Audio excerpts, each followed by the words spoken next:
and welcome back to the Constitutionals podcast. I'm your host, Chad White. If you didn't know, this is the premier podcast for the website, cpluscomedy.com. Like I just said, it's a website. Go there. Episode 283. Listen, if you're watching the video, and I hope you are, and I know you're not, you could I see the views. You could check out a fight between my dog and cat. As soon as the episode started, theme song was playing, bam, we got right into the middle of a fight. It's a big day today, the day I'm recording this. It's the State of the Union address. Should I just go right into it? Actually, I was finding a shirt to record in. That's what I do. I find shirts. And I wanted to, I said, what if I recorded my own rebuttal to the State of the Union? And that was the extent of that conversation with myself. When you live alone, you either talk to animals or you talk to yourself. So there you go. What else has happened? Quite literally, I'm making dinner, 6 p.m.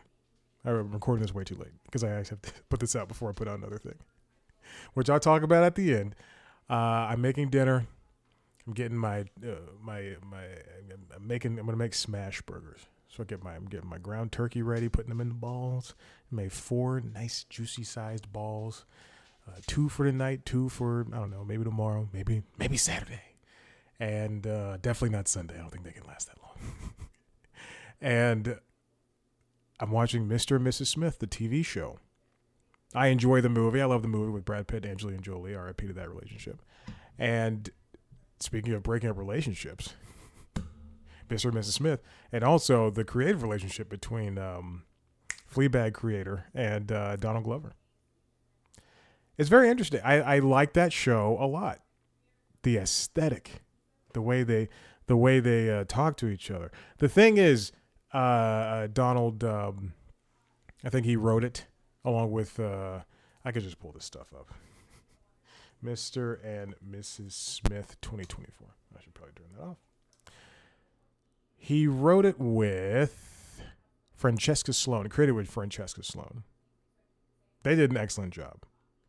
Oh, it was a 1996 TV series.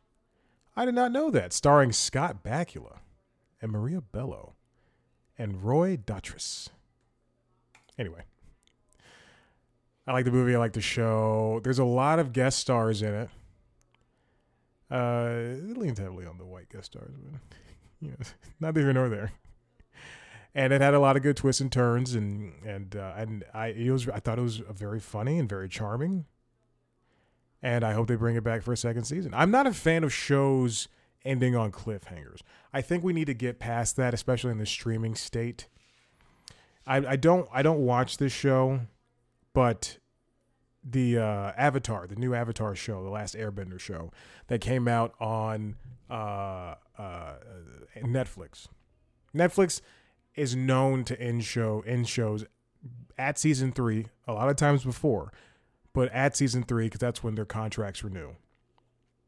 They decided to go ahead and renew Avatar because it debuted to huge numbers, as a show on Netflix typically does.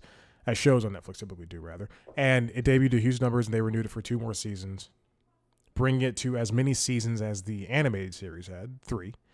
And they're each going to follow the same books that Avatar followed. This is me looking on Wikipedia earlier today. I have great memory for this. Again, I can't do math at all. So they're going to do the entire series again, but in live action. The cartoon had 61 episodes. This is only going to have, I don't know, probably, 20 or so. And then I assume they're probably going to move on to Korra, which is the follow-up series. But for all the complaining I do about Netflix, at least that show is going to have an ending compared to so many other shows that just don't. And like there are so many shows on I've mentioned this before. I have a Notion where I write my notes down, but it also has everything I'm watching and everything I have watched so far in the past year. It's a lot. But how many shows on there have been canceled? It's crazy. It's really, truly disturbing. Not disturbing. I don't like to use that. Excuse me. But it's so odd to see shows that are on here that are canceled. I think Agent Elvis is canceled. You know, there's a kids cartoon on here that I'm never gonna watch. That I watched one episode of and I said I'm not for me. But there's limited series on here. But then there's also these shows that happen in the last 1 or 2 seasons because they didn't get the viewership. And it just goes back to me always saying it shouldn't matter about viewership. It should matter about, are there people watching and liking it? And can you tell an entire story? Simon Kinberg did the Mr. and Mrs. Smith movie? Oh, man. Well, a lot of people, Doug Liman, whatever, directed it.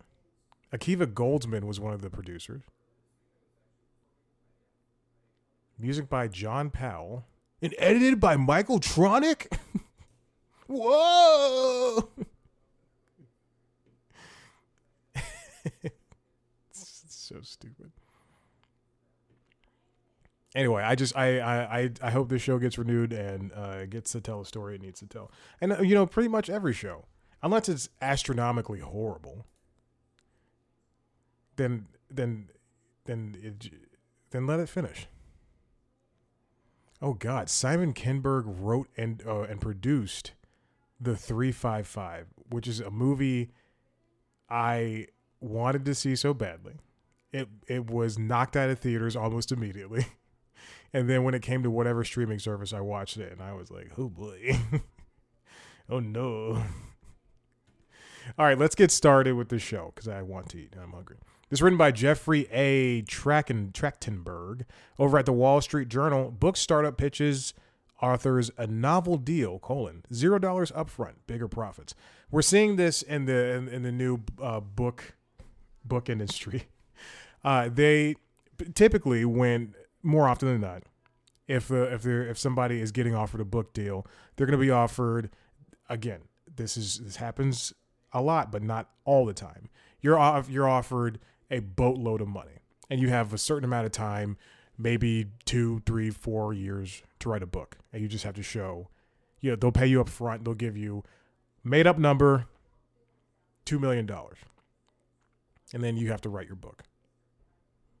And it's very interesting, and that's how it happens.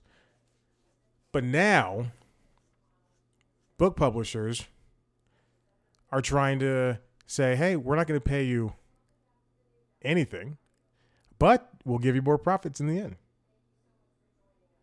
James Clear, who wrote Atomic Habits, you might have seen that book all over the place. It's probably still on the New York Times bestselling list. Signed a deal recently with Authors Equity, a startup primarily financed by writers that promises authors the lion's share of profits but won't pay them any advance. And that's what the $2 million up front is, in advance. I mentioned that it's what traditional publishers will pay you a lot of money up front. It also runs counter to a trend seen in the streaming industry where companies lure talent with even ever larger upfront payments at the expense of back-end royalties. So I mentioned Mr. and Mrs. Smith. Donald and Francesca, there's a chance that they are producers. They are going to get paid a lot more, and they also directed episodes. But if they weren't producers, if they were just if Donald was just a star and Francesca was the creator, then he wouldn't get as much. He'd get streaming royalties, and that's pretty much it for acting. But if you're a producer director, you get streaming royalties and then some. Authors Equity was founded by Madeline McIntosh, the former chief executive of Penguin Random House US.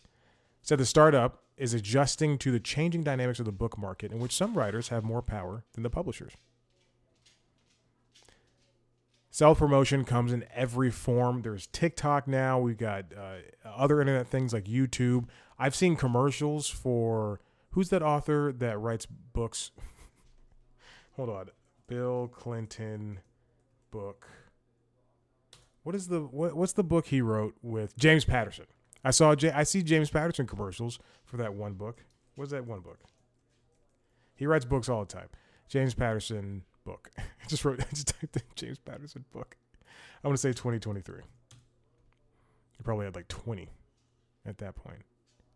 Crosshairs? Is that the one? I don't know. That's the newest one. Who cares? Book sales in the U.S. fell 2.6% last year to 767.3 million copies, according to Circana Book Scan. But that doesn't include ebooks or audiobooks. Macintosh said Authors Equity hasn't set a limit on how many titles it will eventually release annually, but expects it to be in the realm of 25, which is smaller than what traditional publishers and it's do. And it's also probably smaller than what James Patterson does. Authors Equity is going to pay between 60 and 70% of each book's profit to its authors, which is significantly higher than they would earn with traditional publishers. I like the idea. I think it's great that people are going to be able to own what they are and what they write and everything. It's fascinating to see. Is that a ladybug? All right, it fell. I wasn't trying to kill it, but I was trying to knock it off the wall. It did fall. And I think it was a baby ladybug. A baby bug. But we're like everybody's in this point where they're trying to. I'm trying to adjust the light. I'm so distracted. Oh my god. Everybody's in this point where they're trying to own everything they are, and I think it's important to own your music rights.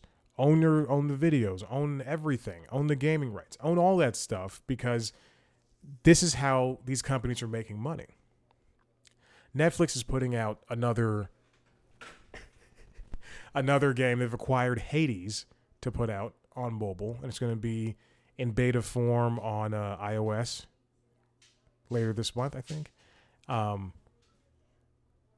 But that game is already out on PC. It's already out on every console. And now Netflix has the rights for mobile. That's what you can do, though. That's what that company can do is they can go, Netflix can approach them and say, hey, this is a big game. Do you think we can help develop it for mobile? And we will take this amount of money, which is more than what you have. There we go. Let's move on. This also comes from the Wall Street Journal, written by Robbie Whelan. Disney family rebukes Nelson Peltz, praises Bob Iger, and shareholder letters. The Disney family has more or less not been on the side of big Disney when it comes to a lot of their business dealings. And if you look at somebody like Abigail Disney, she doesn't like a lot of the stuff that's happening, but she also doesn't like it when another person outside of the family is trying to come for the company. Nelson Peltz is an activist investor. If you pay any attention to this business stuff, you'll know that an activist investor is somebody who is more or less an unpaid consultant, and they'll come in to a company and they'll say, and they'll come in aggressively and say, hey, Disney needs to focus only on streaming, get out of theatrical, make 12 video games that are all free to play, which is a story we'll get to in a second, and just make 70 more Spider-Man movies with Sony for the next 20 years. Activist investors, they'll come in and say very dramatic stuff like that. And some of it will seem, because it's all sandwiched together, will seem right, and then others will seem just stupid. But now, the descendants of Walt Disney and his late brother Roy O. Disney released 2 letters addressed to Disney shareholders backing the company and Chief Executive Bob Iger in their fight against Peltz and his Trian Fund Management. Trian is seeking 2 seats on the Disney board at April's annual meeting, which would give them power, I presume. He's going to nominate him. Nelson is going to nominate himself and former Disney CFO Jay Rasulo to the Disney's board. It's basically like Succession, except way more family friendly, I guess. Part of the letter says, Disney is not a company that makes widgets, it makes magic. Bob Iger, his management team, and the board of directors are faithful to this magic. The Disney kids, which includes Abigail E. Disney, Tim Disney, Susan Disney Lord, and Roy P. Disney, They're grandchildren of Walt's brother. They criticized Peltz and other activists in the company as, quote, wolves in sheep's clothing, just waiting to tear Disney apart if they can trick shareholders into opening the door for them. The support from the Disney kids. When I say kids, they're like 50 and 60 years old. They're old people. But the support from these Disney kids will definitely help solidify Disney's company dealings, and maybe even help with the board members and investors as well, and shareholders. It'll definitely make them seem like they make the company seem like it has more going on, and it's more set in its ways than what Nelson Peltz is putting on. I'm turning on the light. I'm turning on the living room lamp. It's getting a little dark back there.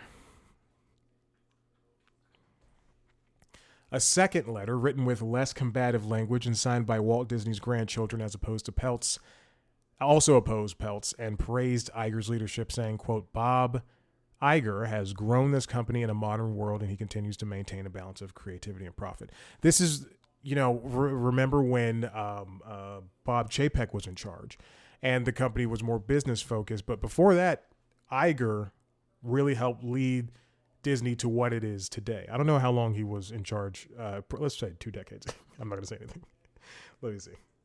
Let's go to Wikipedia and see how long Bob Iger was in charge of Disney. He's an independent.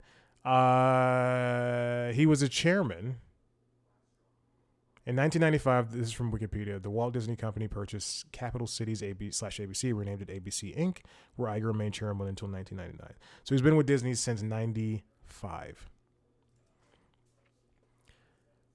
And he would know better than somebody like Chapek, who was appointed, and Iger came back almost kind of reluctantly to save the company because it just wasn't doing too hot.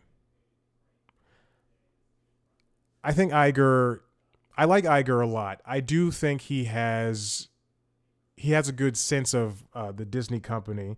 I don't think he could run anything else. I don't think he could go to Warner Brothers or Paramount, and he could turn those ships around. But I don't. There's something with Disney, even in its sanitized kind of sheened over state, that he does a good job with running the company, and that's why when he came back and kind of aggressively took it back from Chapek, I was a little bit by his side. I'm on his side. I was like, hey, look, he did it before.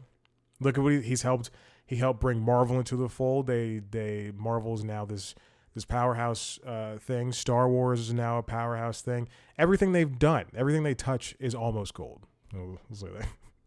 I don't know how he does with theme parks, but yeah, the focus on streaming has been great. The theme parks is apparently good according to this article. And whatever they do with ESPN is going to change the way cable is.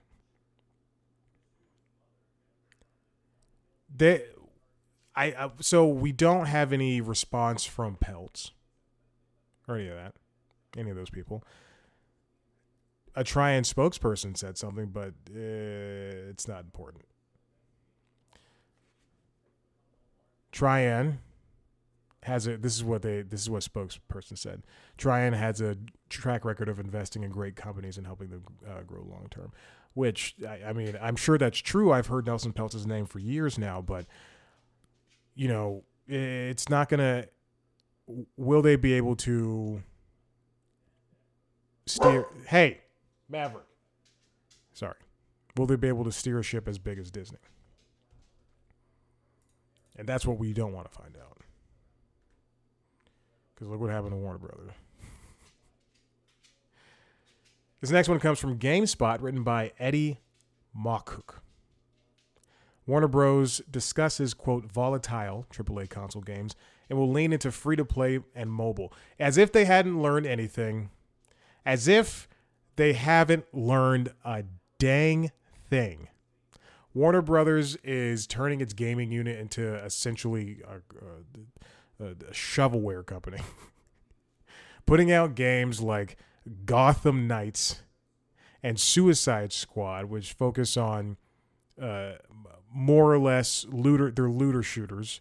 Come back, play over and over again with your friends, and we'll keep releasing content over and over again. Suicide Squad's more of that. The Gotham Knights is more play with your friends online, get points. I guess I don't know. If you don't know, AAA games are big budget games. They're the God of Wars, they're the Spider-Man games, they're Gears of War, they're Halo, they're Super Mario Brothers Wonder. They're all those games. Those are big. And then we've got indie games like Hades, which I mentioned before, which can sell as much as a AAA game. AAA games are meant to be tent poles. They're meant to be the superhero movies. They're meant to be the franchises that hold up big companies like EA. I wish he would not get on the couch. I just took him outside, and I'm almost positive he stepped in pee. His pee, mind you. If you're watching the video, you just saw the dog get on the couch.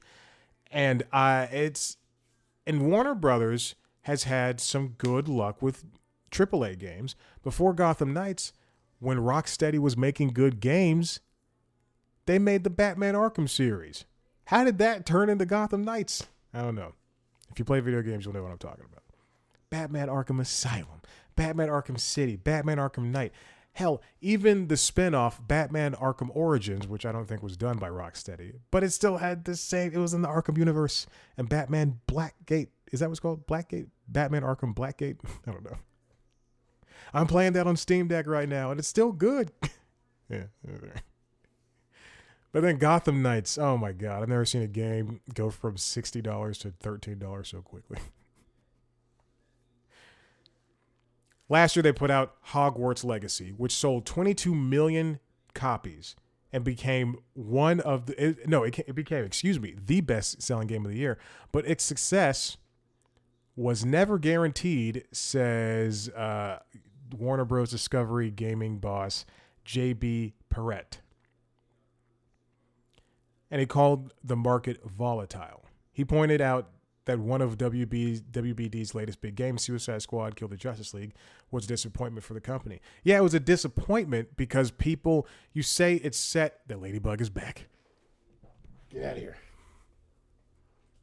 I knocked it off the wall again. It's supposed to be set in the Arkham universe. It's supposed to be a spinoff of the Batman Arkham games. And it feels like it's a looter shooter. It's a thing where you play over levels again, you get higher points, and you get rewarded with better weapons. The plan going forward, he said, is to help reduce volatility by focusing on core franchises and bringing in at least some of them to the mobile and free-to-play space. They see games like, I don't know if I have any free-to-play games on my phone. I might. Let me see. Because I know I deleted a lot. They see games like Pokemon Go. They see games like Super Mario Run. No, that wasn't free to play. But they see these games and they see, hey, people won't mind paying for gyms, GEMS, not like gyms. Nuggets. People don't mind paying for gyms. $5 for 100 gyms so they can keep playing their game. So let's just keep doing that, and then we'll just keep making money versus somebody paying $70 for a video game. It's not how gamers work. They're going for the casual crowd. Hogwarts Legacy was set in the Harry Potter universe, it finally allowed people to be the wizards and witches they wanted to be, or warlocks they wanted to be. So why not continue and build off of that? Invest in the sequel, make the game bigger. People are going to come back even if the creator is a trans hater. Rather than just launching a one-and-done console game, how do we develop a game around, for example, Hogwarts Legacy or Harry Potter? That's a live service. That's what this Suicide Squad is, and Gotham Knights, live service, where people can live and work and build and play in the world on an ongoing basis. So they're going to take out the popular brands, they're going to look at the popular brands. Mortal Kombat, which does have 2 free-to-play games, I believe. as well as the console games. As more recently, they just released Mortal Kombat 1, which is a reboot of this latest series. Mortal Kombat, Game of Thrones, Harry Potter, DC. There's 11 different internal game development studios. He also teased that WBD has a, quote, strategic investment plan to help make future games more successful, adding that the company just recently bought someone on to help with the brand management and sustainability. If this guy knows anything about video games, he would know that if you look at something like Spider-Man and Spider-Man 2 and Spider-Man Miles Morales and God of War Ragnarok, I know I just named a bunch of PlayStation exclusives. Just hear me out. I'm agnostic. I don't give a hoot about what console where because I'm going to buy it, whatever. But if he looks at any one of those games and he sees that they're all single player, they all have great world expanding stories. A majority, I think Spider-Man 2 and God of War Ragnarok have been updated. Well, I know God of War Ragnarok at least has been updated with a free update that adds more to the game and to the lore. Look how much they sold. Even compared to Hogwarts Legacy. Hogwarts Legacy is still the number one game of last year. And yet they seem to not keep that in mind or remember that. But all those games have one thing in common. They're single player. They have multiple things in common. They're single player. They're big, expansive, and they make you feel like you are in that world. They make you feel like you're that character. So why not continue doing that? Some of their games coming up include a Harry Potter Quidditch game, which I assume will be a Quidditch game. I don't know how that would happen. Harry Potter Quidditch Champions. And then they have a Wonder Woman title from the same studio that made Shadow of Mordor. Shadow of Mordor is a fantastic series. That's a Lord of the Rings. They had two great games. I had to remember if it was 2 or 3 because I do have it. Because I bought it multiple times. You know why? Because I love the games. I only bought it 3 times, I think. Right? All on sale. Must be $60 a pop. It just doesn't make sense to me how you would want to do something like this. And then here's another thing. This comes from Variety, written by Brian Steinberg. Warner Bros. Discovery to overhaul True TV with sports, sets nightly block for games, and more. This is something that makes more sense. True TV is a network that airs true real-life TV. Now it currently only airs, I think, episodes of Impractical Jokers, which, if you haven't been to a car dealership in the past couple of years or a doctor's office, it's kind of funny. And they even had a movie, and which I have not seen. And World's Dumbest, I believe, is what the other show is called. Yes, it's true. World's Dumbest. It's an on-camera show, caught on-camera show. But at some point, they aired alongside Impractical Jokers. They aired like a magic show, a show that was like a caught on camera magic show essentially. I believe a show called Teachers, maybe Tacoma FD. I don't remember if they did that or not. They aired a lot of good comedy shows on that network for some reason. I don't know why. What else am I forgetting? True TV. I know I'm forgetting something. Tacoma FD, Adam Ruins Everything. They did 101 places to party before you die. Billy on the Street. They picked that up from Pop TV. The Carbano Effect. That's what they show. Oh yes, and the Chris Gethard Show, and then some other shows that I would. Fast Foodies. I remember that. Friends of the People. Yeah. Let's see. Hack My Life. I talked to Brooke Van Poppelen. We still follow each other on Twitter. I'm Sorry with Andrea Savage. God, It's Personal with Amy Hogarth. Yeah, what a bunch of great shows. Yeah, Talk Show, The Game Show, which is a great concept. I enjoyed that one too. That's about it. Prentice Penny had a show. Interesting. Now it's going to turn into, because it's essentially, if you remember G4 TV, it turned into a network that only aired cheaters and cops when it was dying. and True TV only airs Impractical Jokers and World's Dumbest. But now Warner Bros. Discovery is finally getting up off their butts, and they're going to turn it into a sports network. They're going to turn it into what I've written down as their version of ESPN. A new sports schedule would likely draw broader viewership and new ad dollars to the network, and might even spur cable distributors to accord the outlet more value and further carriage contracts. If you don't know, True TV typically they air when March Madness comes around. They're one of the networks where you can watch March Madness games. I believe they more recently have been airing simulcast NHL games. I don't quote me on that. And baseball. They've been airing baseball games as well. Because that's what Warner has a lot of buy-in to that for some reason. The sports schedule not only consists of simulcasts of NHL, MLB, and NBA matchups, though, that typically turn up on the company's flagship TBS and TNT cable networks. Warner intends to air new, quote, alternacasts that target different audiences. Which is great because that's something like the Manning cast, or Stephen A. Smith has an alternate cast for some NBA games, some of the bigger ones, and both of those are on ESPN. They're also going to have a new live half-hour TNT Sports update each evening at 6 p.m., which is a great idea. This is so good, because the people they hire at TNT, I think, are better analysts than a lot of the people that they hire at Fox Sports. But no one beats, for my money, no one beats the people who are paid to be on the network that are just talking about that sport. So the golf network people is very true. I think the tennis people are great. And I think NFL network people are just the top tier, because I think Good Morning Football is my favorite sports news show. There's also going to be a new weekly program on based on social media driven clip showcase, House of Highlights. They should have done this years ago. It's expected to launch March 11th, the week prior to the start of the NCAA March Madness Basketball Championship.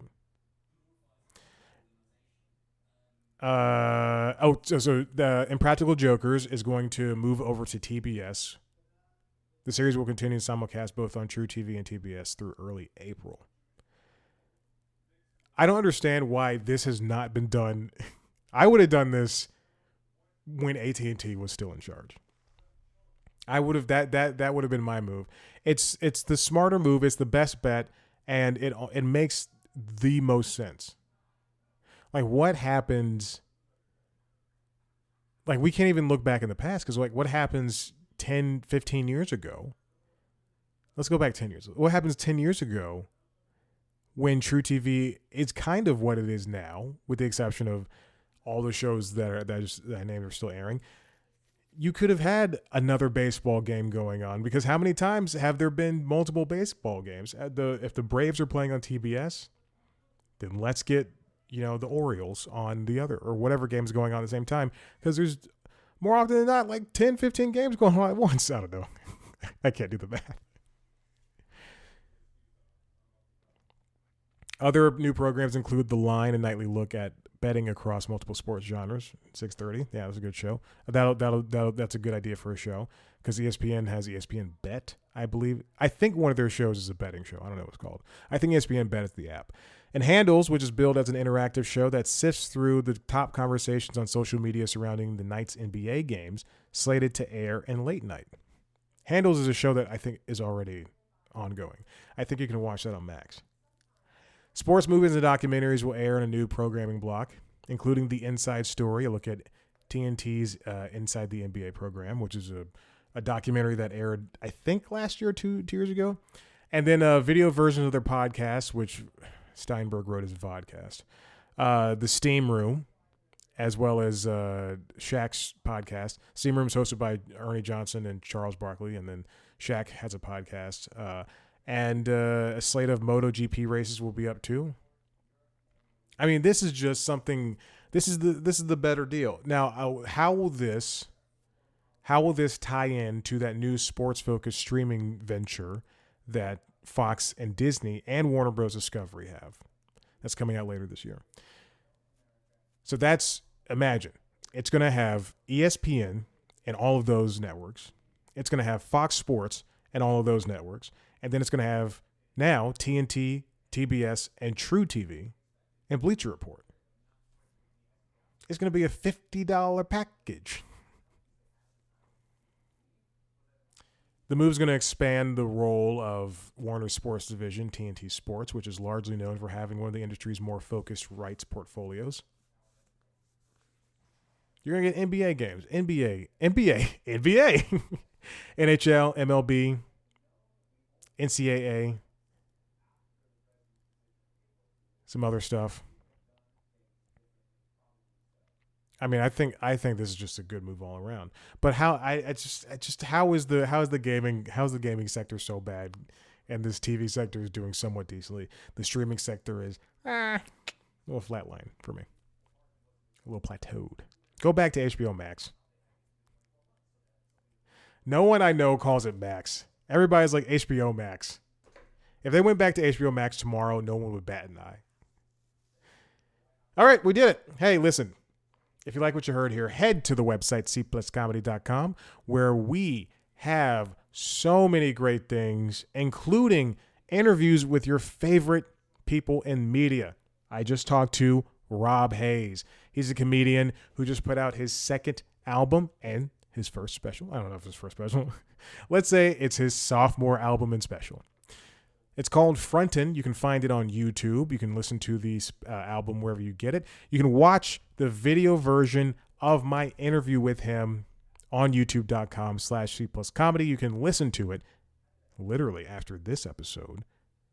The next file that uploads to this RSS feed will be the interview with Rob Hayes. He's a very funny guy. Check it out. You can also on youtube.com/C+comedy. You can see video versions of the other podcasts I do. Late Night Lately, the Late Night Show, as well as, which is the Late Night podcast, as well as LinkedIn Logs, which is the Job podcast, also known as the CNBC podcast. Chad NBC podcast. Chad NB Chad podcast.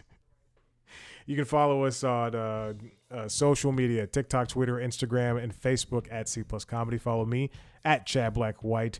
Listen to the other podcasts wherever you get your podcasts. And you know what? Make sure you have a good dinner tonight. Okay. This is the end of the episode, and I'm going to stop talking now. Bye.